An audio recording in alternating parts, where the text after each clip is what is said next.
Siamo in provincia di Venezia, comune di Dolo. Quello che vedete alle mie spalle è il Naviglio del Brenta, su cui la Regione Veneto, il Dipartimento della Protezione Civile e dell'Ambiente, ha eseguito dei lavori di rinforzo e consolidamento dell'argine, ma non solo. Andiamo a sentire dalla voce dell'assessore Giampaolo Bottaccin la portata dell'investimento. Assessore Bottaccin, un intervento importante qui in comune di Dolo che ha coinvolto altri comuni limitrofi del Naviglio del Brenta. Di cosa si tratta?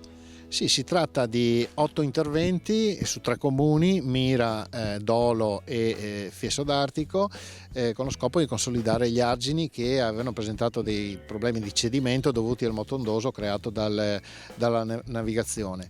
Si è intervenuti con delle palificate che hanno lo scopo appunto di proteggere l'argine dal moto ondoso, e dietro si è consolidato l'argine con pietrame e materiale argilloso, ripristinandolo nelle condizioni di massima sicurezza.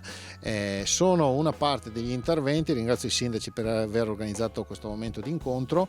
Sono interventi che spesso non si notano, non si vedono, ma che hanno lo scopo di garantire un miglioramento della sicurezza dei cittadini, quindi interventi molto importanti. 1,8 milioni di investimento che rientra all'interno del grande piano che la Regione ha messo a punto nel lontano ormai 2011, dopo l'alluvione del 2010, un piano che vale 3 miliardi e mezzo di euro di opere e che è stato realizzato per quasi la metà, con oltre 1 miliardo e mezzo di opere già realizzate. Queste ne fanno parte. Ovviamente la strada è ancora lunga, ma si prosegue in questa direzione. Gli interventi realizzati hanno già dimostrato la loro efficacia nel corso di vari eventi anche piuttosto importanti, penso uno per tutti Vaia. Un intervento importante questo, che ha delle ricadute anche sul turismo. Lo dicevamo prima, la navigazione così è più sicura, insomma, e si garantisce sicurezza anche alle rive. Sì, l'obiettivo è quello di garantire la sicurezza di tutti. Noi ci occupiamo di idraulica, sicurezza idraulica, quindi lo scopo principale è che i fiumi non esondino, né per sormonto arginale né per ancora peggio cedimento arginale. Quindi nel momento in cui si vede che un argine viene indebolito bisogna intervenire. Questo è lo scopo principale, l'obiettivo principale che ci siamo dati. Dopodiché tutte le altre attività, voglio dire, fanno parte del tessuto produttivo del nostro Veneto. Siamo la regione più turistica d'Italia e quindi è evidente che se le cose possono contemperarsi è la cosa migliore. L'aspetto di fare squadra con gli enti locali ha a che fare anche con la burocrazia, e voi, insomma, per quanto riguarda questo aspetto siete stati un po' apripista, perché avete cercato nel possibile di snellire le pratiche. Ma diciamo che quando c'è stato Vaia e ci sono stati assegnati i fondi, la preoccupazione maggiore era quella di poi dopo riuscire a spenderli quei fondi, perché in questo paese dal momento in cui si inizia a pensare a un progetto a quando si finiscono le opere passano anche 10-20 anni e non potevamo attendere così tanto, e credo che sia assurdo pensare di attendere così tanto per realizzare opere che garantiscono la sicurezza dei cittadini.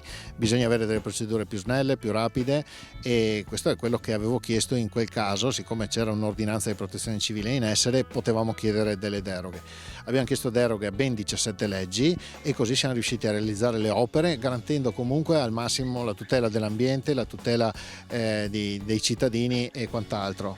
Credo che una semplificazione burocratica sia necessaria e la sinergia con le amministrazioni locali è fondamentale, perché so che può sembrare strano, ma ci è anche capitato che per realizzare opere che garantiscono la sicurezza dei cittadini abbiamo trovato a volte delle amministrazioni comunali che si sono messe di traverso e ci hanno addirittura portato in tribunale. Questo credo sia una cosa che per me era inconcepibile, però abbiamo trovato anche questo sul nostro percorso. Quindi io credo che una semplificazione burocratica che consenta di realizzare quantomeno le opere destinate a migliorare la sicurezza e l'incolumità pubblica debbano avere un percorso semplificato. Una sinergia importante, lo ha ricordato in conferenza stampa, Assessore, è stata quella con l'Università di Padova. Assolutamente sì, noi qua in Veneto possiamo vantare l'Università di Padova che è in maniera riconosciuta